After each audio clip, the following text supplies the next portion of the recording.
All right, joined next by Mark Wilson, five-time PGA Tour winner, and he just turned 50 recently, or recently enough to be a rookie on the PGA Tour Champions this year. Mark, what's happening? How's the summer treating you, man? Hey Garrett, it's good. I haven't played a ton of competitive golf, but I'm ready to just play a bunch. It's more been watching my kids play at stuff, whether it's golf or theater or whatever it is. Mm. Gosh, I wasn't thinking about going to this right away, but I know that you as a dad of three, I'm a dad of three as well. I think about some of the superpowers that we have as dads, right? How do we tap into that? Well, no, what kinds of things can we do to say that we believe in our kids, really believe in our kids? And I think one of your kids is there's a lot of plays, very much into acting, and you support by going to that. And I'm just curious, like, what do you learn watching your kid doing that, maybe something that's not maybe your super strength, and how do you support it? No, for sure. It's belief in what they're doing, the confidence, the uh, those kids that get up on stage in the theater are just like, hey, look at me, and I think I take that to golf sometimes when you can't pass the ball in golf, right? You're out there. Sometimes you might feel like you're on an island if your swing doesn't feel good or your putting stroke doesn't feel good. But just watching my son up there believe in who he is and want the eyes on him reminds me that, hey, that's what I love about playing competitive golf, that you get in the heat there, and maybe you feel the heartbeat going up, and sometimes you can overcome that and still hit a quality shot. So yeah, it's fun to watch my son up on the stage, and he's 12 years old, but he'll be doing it for many years, I think. Yeah, and just seeing some of those little hints of a super strength. I saw my son, speaking of acting, I videoed him going to bed. He's a 6-year-old, Everett, and he was playing to the camera with this amazing story he thought about the haunted backyard. And he's playing like, okay, this happened in 1832. The ghosts of Christmas past came through here, Fairfax, Virginia. I'm like, whoa, what is going on here? You know what I mean? So you get glimpses of their real good strengths. And I'm just curious, like, what other little things can we do as dads to feed those? Oh, no, I mean, just support it for sure. I mean, just be there as much as you can. Also, there's that balance where they know dad's got to work as well. So there's that respect on both sides. With that said, I want to learn how to dance just a little bit better. I sit there and watch them dance, and I'm like, oh, it looks like so much fun. I want to be part of that, whether it's the next wedding I go to, or maybe just surprise them, one of their post production parties that I might get up there with them and embarrass them like crazy. I'd love to do that. Man, I love that. I love that you're, getting out of your skin a little bit, right? That's right. Yeah, out of your comfort zone. Yeah, that's huge. You know what? I'm just going to finish kind of this dad thing real quick because I'm always curious about how to get better as a dad, right? What do we bring to our Mm. family, head of household? Sound of Music. You're talking about plays and your kid being involved there. Sound of Music resonates with me every time. Now that I'm a dad of three, I watch that scene where Captain Von Trapp, Christopher Plummer, plays the guitar, Edelweiss, and then he invites his daughter, the eldest, Liesel, sing with me. Let's do a harmony together. To me, that's Mhm. life. Our life is a song, dude. Like we get so much time on the earth in a short snippet of time, but you get a chance to do a duet with your daughter in a bigger picture, right? What do you think of when I paint that picture? Well, yeah, just a lot of memories have already flooded back here. I got basically three teenage boys, 17, 15, and 12. So I'm going to call the 12-year-old a teenager. He's almost there. But yeah, just individually, those things, whether it's on the golf course, whether it's going to a movie, or my middle son loves dining, unlike most kids, right? So just having going to a great steakhouse and being there to enjoy something like that with them. You got to soak that in. I think it's so easy to get distracted in this day and age. Yeah, obviously it's easy to say the phones. We're so more accessible than we used to be, but it's also our minds. We have the choice, right? I mean, my mind does go off in tangents about my golf swing, my putting stroke, maybe the travel I got to book or something like that. It just, a superpower would really be being present, and being where your feet are with your kids, the best we Mm. can do. So I think if I could do that a little bit better, I'd be a little more proud of myself as a dad. Let's put it that way. Oh, I like that. Well, and speaking of that superpower, I mean, I've heard Scott Van Pelt. I'm lucky to work with him. He says that all the time. Garrett, whatever you're doing in work or as a dad, be where your feet are. Be present all the time, kind of to your last points there. And I'm just curious, have there been a couple one-liners from mentors over the years when you were a younger dad that have really resonated with you? Well, I'd say, I think of my own father, and the stuff that he would say to me too. A job worth doing is worth doing well. It was one that really stuck to me. So like you kind of just going through the motions, whether it's cleaning the house or something. It's like, no, we're gonna do this well. We're gonna do it properly and as good as we can do it versus just kind of getting through it and then it's like a sea effort, so to speak. So I took that into my schoolwork, into everything I'm doing, as I try to work towards a goal, whether it's in the gym, working towards trying to play some better golf, or practice sessions. So a job worth doing is worth doing well. Something that stuck with me is the first one that comes to mind. I think of Dr. Bob Rotella too, the guy that I've talked with a little bit over the years. He's certainly helped my career out. Golf is not a game of perfect. It's just the title of his most famous book. That kind of stuff sticks with me too when I'm out there trying to uh, be too perfect, and just being okay with a mishit shot that ends up okay. Us golfers, sometimes you just don't. You're like, well, okay, well, I got away with that one, but I'm not gonna the next one. No, how about we just enjoy that one that you didn't execute properly worked out okay. You got a good bounce. It's okay. That kind of stuff, and embrace that, and go with it. Hmm. It's funny. I just thought about that recently about mindset. How I tell myself all the time, self talk. I'm curious what your self talk is like, but I often will say, I might have just blown it. On the last few holes, might have just blown it. Might have just blown it. And then I caught myself thinking, no. And I tweeted this, Mark. I said, no. Instead, tell yourself, you know what? Why not? Why not go in there and get that win? I clean slate. Let's roll. Let's roll. Zach Johnson has told me in the past the scorecard's irrelevant, buddy. All right, put that to bed. Play your shot Yeah. and let's go. Curious how you react. Well, so many different things. Yeah, I mean, the mental game is a constant learning curve, I will say. The stuff that worked for me 20 years ago, 30 years ago, 10 years ago, maybe isn't as applicable right now. So I constantly am reading books, rereading books, I love it. just thinking about it, what everybody else is talking about in the game. And most recently, the big thing that I'm trying to get myself to do is to literally get up to a shot and be like, you know what, this could be the worst shot I hit today or the best shot. But I'm Mm, going to put every effort forth to hitting the best shot. So that it's kind of my way of trying to put the result to bay, right? Who would want to think about the worst shot you might hit? But for me, it's a little comforting to get up there, and I feel more freeing. So it's kind of a weird way to look at it. A lot of people look at me cross-eyed, like you just did, when I say that. It's like, hey, I'm over this 8 footer, and I have to be okay with missing it. I really have to be okay with 100%. missing it. Otherwise, I'm not going to be free, and let's say the artist in me is not going to come out. And that's really what I want.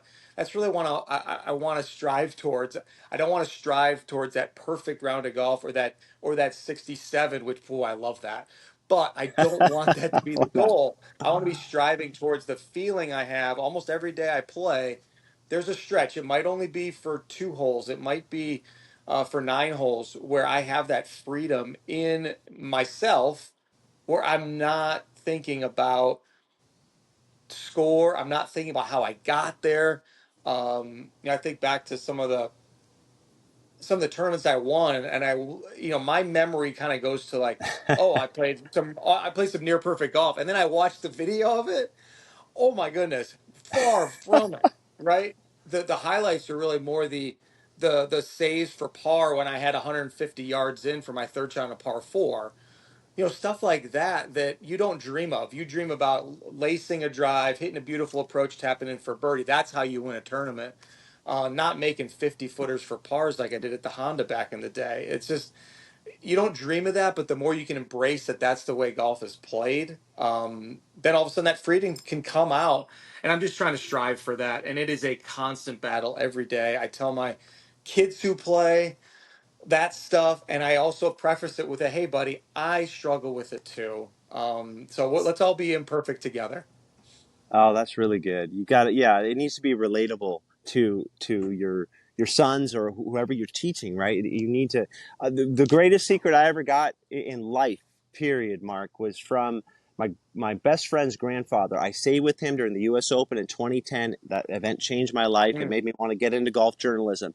But in all of this, mm, in my belief in God, God actually was laughing at me and said the biggest nugget here is who you're staying with. Rex Barney in Los Gatos, California, would tell you in his garden, um, you know what, Garrett? Your success in life is going to be being able to laugh at yourself through any situation you ever go through. Just laugh at yourself. Be okay with that. And I heard some shreds of that in what you just said with your sons as you're teaching. Hey, I struggle with this too. You know, let's laugh this off mhm. together, right? Let's not take ourselves too seriously, is what I hear when you're saying that too. And I struggle with that a little bit too. I'm a kind of a serious guy for the most part. And then I take my golf seriously, and so then I don't laugh at myself enough. It's a hard Uh, game, trying to hit that golf ball where you're looking.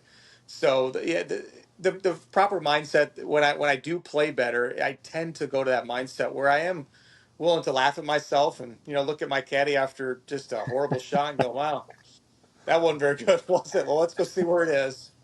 And let's go let's try go to get see. it up there near the green, that kind of stuff. So that's always my goal, and sometimes it blows up and it's too hard to do, but I really strive to do it more often. I love that. You mentioned being in the gym, really pushing yourself in the gym. I'm curious, what does the workouts look like in the gym going into competitive days? Like how the time breakdown and focus? It for sure. It's certainly different. I don't want to be doing a whole lot of strength training on a competitive day. As I talked to you today, I'm a day where I had a day off, basically no pro am, and I'm headed to competition the next day. So I got up early and got a good workout in strength stuff that I have from my trainer in Charlotte, Jonathan Avalos, who sends me some great stuff, and I train on the Train Heroic app so I can keep track of it, the reps and the weights that I'm using for this various stuff. My strength workout day is about an hour and a half long. So I did that this morning, give myself a little recovery time as I head into an afternoon practice session. But when I'm home, it's kind of like three strength workouts a week, with two or three mobility ones. Hmm. That's more stretching and that kind of stuff. Foam rolling, I will say, and foam, I say in parentheses because I have a PVC pipe that I Attaboy. use. Really thick one I got from Home Depot. Maybe it's my frugality. Maybe I'm cheap. The mini tours still live inside me. But Got to. a lot of those foam rollers just aren't firm enough, and so I was like, I got to get into that lactic acid on my back and all that different stuff, and that's become more of a daily routine for me, which I did not do back in my 30s for sure, and even into my 40s. But 50s, it's a different deal. I love that you just said that you're a cheap guy because I got that when I was playing working at Bing Maloney Golf Course in Sacramento. Everybody was like, Garrett, you won't spend more than $15 on a new driver. You got to get everything used. What are you doing?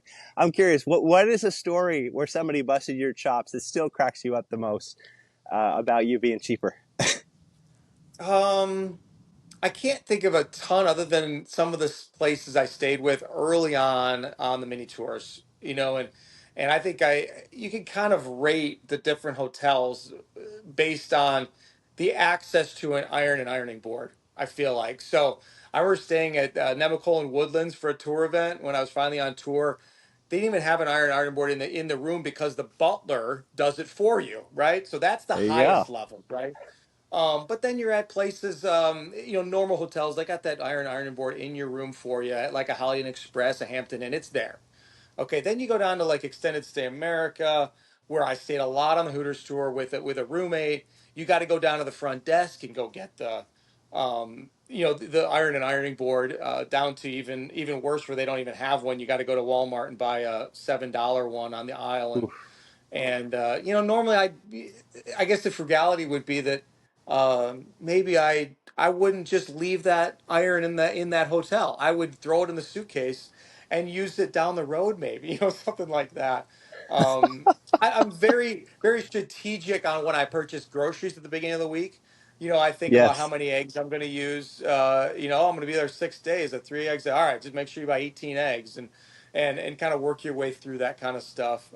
Or traveling on the Australian tour with my buddy Doug LaBelle, and one of our cravings were Tim Tams. It's a chocolate type cookie that's unbelievable. You can get it at World Market now. They import it. But it'd be like Saturday, and we got one day left, and Doug's in the store. He's like, "All right, let's get a couple more tins of these." I'm like, dude, we're leaving tomorrow. Like, well, I plan to eat at least one full tin. And with that, we need a gallon of milk. I'm like, Doug, you're killing me here. But anyways, it was It's going to skyrocket our one of bill. those How are where, we going to hey, afford this? right, yeah. I mean, the thing also with that said, my dad taught me you got to spend money to make money, that kind of stuff. Mini tours. My first year, I went to the Dave Pell School. It cost 2 grand. Whew. I qualified for the U.S. Open. I paid 4 grand for a rental house. Back in '98, that was a lot. That kind Mm. of stuff. So there's a time and place for it, but in certain things where I can skimp a little bit, I'm gonna go ahead and do that. Yes. Well, I know you also to be a very diehard competitor. I mean, this is in your blood. You've been at this so long. When you go through the mini tours, it just, I feel like I've done that in the media world, where you just like you're grinding for so long. You get there, you win 5 times the regular tour. Now you're on this PGA Tour Champions. So tell me this: you haven't gotten a top 10 yet, 10 starts. How much is that competitive fire? How are you dealing with that fire internally? What is that? Is it a struggle? How do you look at it? It is a challenge. I mean, going back to what we talked about earlier about trying to throw the results out the window, it's really hard to do. And so I did a little more self introspection there of hey, what is bringing me down? Because I had some people ask me kind of, I guess, in May and June, kind of when I'd gotten through 8, 9, 10 events, like, oh, are you having so much fun out there? Just so much fun, isn't it great? And my initial thought was, no, I'm not having fun because I was equating fun with results and equating fun with being in contention in a tournament and finishing it off. Walking away from a tournament satisfied with your result, which a lot of times is the finish position. And I would dwell upon that and I would stare at I almost said FedEx Cup ranking, my Schwab Cup ranking, Mm, and what I did in the tournament, all that kind of stuff. And it's just like that's just not what I'm striving for. I was talking about the freedom earlier that I want, and that joy that I feel totally. in playing golf. That's a reminder that I love this, and I have joy in every part of golf. That's what joy really is. I mean, we can all be happy when we hit a pure golf shot, but joy really is that thing where I can be fine with also the poor one, knowing that hey, that's part of golf. That's the challenge involved, and so it's one of those where I'm trying to put that aside, those results, but that is how we're measured. We have a number next to our name, whether it's our score or our finish position. And, how am I dealing with that? Well, I'm making a couple adjustments in mindset. I'm not really changing my work ethic a whole lot. I've always, been held myself accountable in terms of the workouts and the time I'm putting into my putting drills and all that kind of stuff. So that's not going to change. It's really just I feel like that mindset that I want to go out there and chase that feeling of freedom that I really long for. 100%. Yeah. Feeling of freedom. Wow. In a Mhm. results focused sport, right? I mean, that dichotomy. They all are, right? All these sports are result oriented, it seems like. But unlike a lot of them, golf, tennis comes to mind too. Is like you can't pass the ball, right? It's on you, and you've got to go.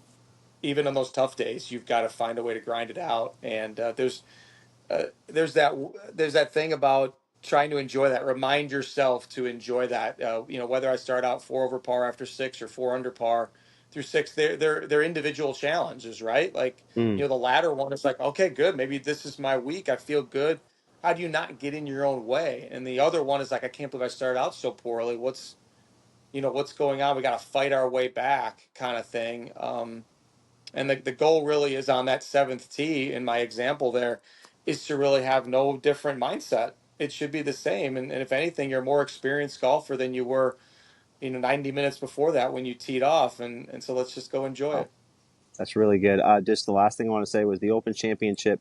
When you're talking about grinding a second ago on your game, when you're on the range at the Open, you got wind, you got so many other factors. You know you're about to play links golf. It's a different style. So how does that affect your range warm up going into a round? Like what little things, nuance, granular?